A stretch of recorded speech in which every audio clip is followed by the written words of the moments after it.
Aujourd'hui, on se retrouve pour ce sera l'épisode 3 de notre podcast. Aujourd'hui, j'avais envie de te parler finalement de mon rapport aux réseaux sociaux. Tout simplement parce que je pense que à travers le temps, ce dernier a beaucoup changé et a beaucoup évolué. Je fais partie de cette génération, on va dire, qui a grandi avec les réseaux sociaux. Je les ai connus depuis la primaire. J'ai grandi en fait finalement avec Facebook et c'est vrai que pour moi c'était plus ou moins naturel de m'exposer. Voilà, j'ai jamais trop fait partie de ces gens qui étaient pudiques sur ce réseau puisque à l'époque c'était juste finalement des personnes de ma famille que j'avais en ami. C'était des choses qui restaient assez proches de moi et voilà, je pense que j'ai quand même grandi avec, j'ai quand même évolué avec et finalement j'ai toujours un peu, tu vois, on va dire, assimiler l'idée qu'aujourd'hui on a des réseaux sociaux.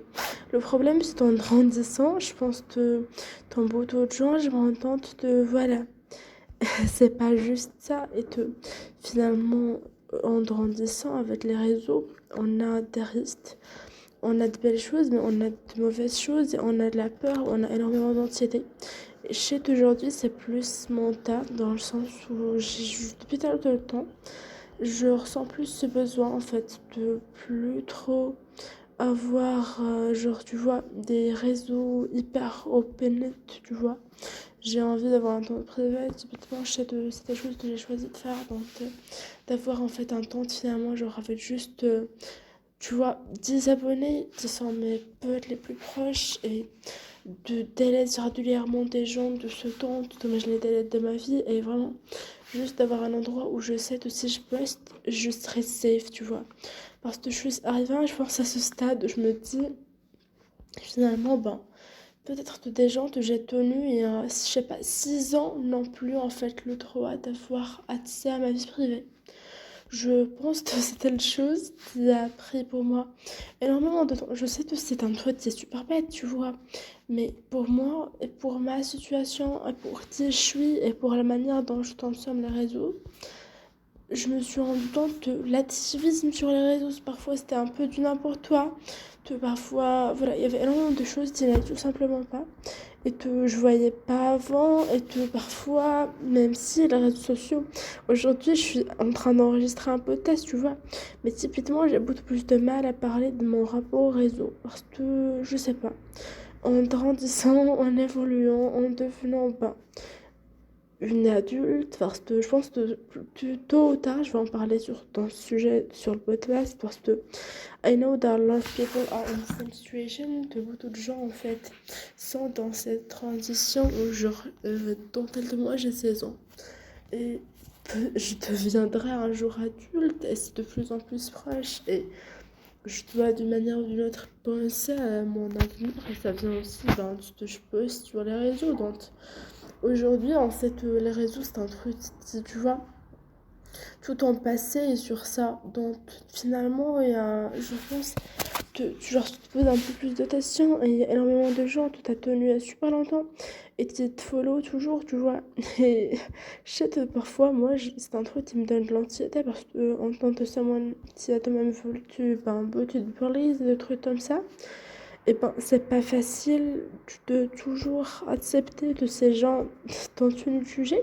Je sais que ça pourrait être bête parce qu'en vrai, tu pourrais juste les bloquer, mais ça reste le cheminement voilà, de ce genre de choses. Tu peux pas juste bloquer tous les gens qui t'ont bully dans ta vie. Tu peux pas juste bloquer tout le monde et c'est hyper difficile, je pense, d'assumer, genre, ce rapport. Et je sais que typiquement, après, c'est bien aussi, je pense, de body dysmorphia, mais j'ai énormément de mal, typiquement, à monter des vidéos YouTube. Je vous en ai déjà parlé lorsque j'ai créé le podcast, parce que c'est une des raisons pour laquelle je le fais. C'est parce que j'arrive pas à me voir, en fait, en glace. Et même si je monte pas forcément toutes mes vidéos, un montage qui est super élaboré parce que j'ai du mal avec. J'ai aussi du mal à me voir en retour écran. Donc, c'est pas des choses où je me sens juste safe et j'arrive juste pas en fait à genre me post, tu vois, de tout, genre je sais pas, je me vois juste pas le faire et parfois c'est juste dur et genre c'est bête mais tu vois, parler genre juste avec ma voix, c'est plus facile pour moi. Donc finalement, pour moi et pour qui je suis, c'est plus facile de me voir, genre, juste de m'entendre, tu vois. Et il y a tellement de choses différentes sur les réseaux, ça me donne de l'anxiété et de poster chez eux. Quand j'ai dû, genre, tu vois, là, annoncer que je ferais un peu de test, j'étais limite en mode, j'ai désactivé ma wifi, je vois pas la réaction des gens, alors que je sais que j'allais avoir plein de réactions de mes potes qui étaient super cool, mais à chaque fois j'étais super gênée parce que, en fait, je pense que tout simplement, je sais pas, j'évolue et la manière dont je consomme les réseaux évolue et je sais que ça en fera partie de ma vie tout simplement parce que j'aime travailler du contenu. Il y a des gens qui aiment en consommer. J'aime en travailler. J'ai toujours aimé ça, j'aimerais toujours ça.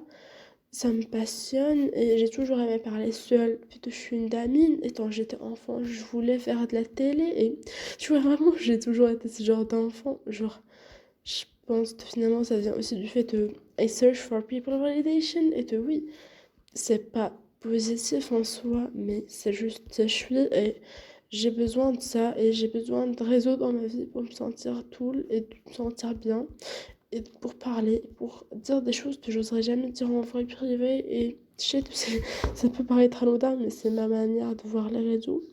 Et en fait, je pense qu'aujourd'hui aussi, c'est ne pas avoir tellement d'interaction avec mon contenu. D'un côté, ben, je pense qu'il y a des gens et tout qui veulent quand même être famous, mais je sais que moi, franchement, quand j'ai des vidéos avec 6 vues et tout, parfois je suis limite heureuse parce que c'est pas des vidéos où je voudrais avoir plus de 6 vues, tu vois. Genre, je sais pas, je trouve que les réseaux c'est tellement bizarre et c'est tellement quelque chose de normal. Et aussi, je pense que ça vient des relations un peu parasociales que je me suis rendu compte que j'ai développé et à tel point des gens qui sont un peu dans l'entourage ont développé aussi. Et du tout, c'est aussi pour ça que j'ai aujourd'hui beaucoup de mal avec les célébrités. D'ailleurs, je pense que j'aimerais bien faire un épisode thématique plus sur pour toi, j'ai du mal avec la fan culture, pour toi, j'ai du mal à être fan de gens. Parce qu'en soi, c'est un de mes pas problèmes, mais voilà, j'ai du mal en fait, juste tout simplement avec l'idée de m'ouvrir, on va dire, sur un réseau de stan des gens, de follow des gens tout le temps, parce que je sais pas. Je trouve que ça rend en fait un peu la vie des temps par exemple, ça ne devrait probablement pas être faite. Et de toute façon, bref, franchement, j'ai tellement de choses à dire sur ce sujet, tellement de choses qui me paraissent les plus intéressantes les unes que les autres, mais qui sont tout de même là. Et c'est vrai que là, je suis en train de défollow des gens sur Insta en même temps, parce que c'est juste bizarre en fait de s'emparer sans cesse et d'être sans cesse emparé et de voir sans cesse le tour des gens et la vie des gens et je sais pas toi des gens. En fait, t'arrives à un point où je me dis, mais honnêtement, what the fuck, tu vois, parce que pour toi en soi, tu vois, juste pour toi, mais j'en ai aucune idée, tu vois. Vraiment, je sais pas, voilà, tu vois, c'est juste des choses qui moi me questionnent un peu. Et le fait aussi d'avoir des gens qui sont dans ta vie très longtemps, ça aussi, c'est bizarre. Bref, tu vois, genre, il y a tellement de choses qui sont pas saines avec les réseaux sociaux et ça fait que cette génération est bizarre et que, d'une manière ou d'une autre, on a une génération qui n'est pas la plus saine qui soit. Et même si c'est un peu bizarre de voir genre des gens que j'ai vus, que j'ai suivis il y a si pour longtemps sur les réseaux, grandir, évoluer, ça fait aussi bizarre de se dire que finalement, il y a énormément de gens qui ont regretté de s'y mettre. Et bref, franchement, je pense que c'est un sujet qui pourrait être thématique d'heures et d'heures de discussion, tellement il y a des choses à dire qui sont les plus intéressantes les unes que les autres. Et voilà, tout a l'air plus simple derrière un écran. Mais finalement, est-ce que ça l'est? Je n'en sais rien, tu vois.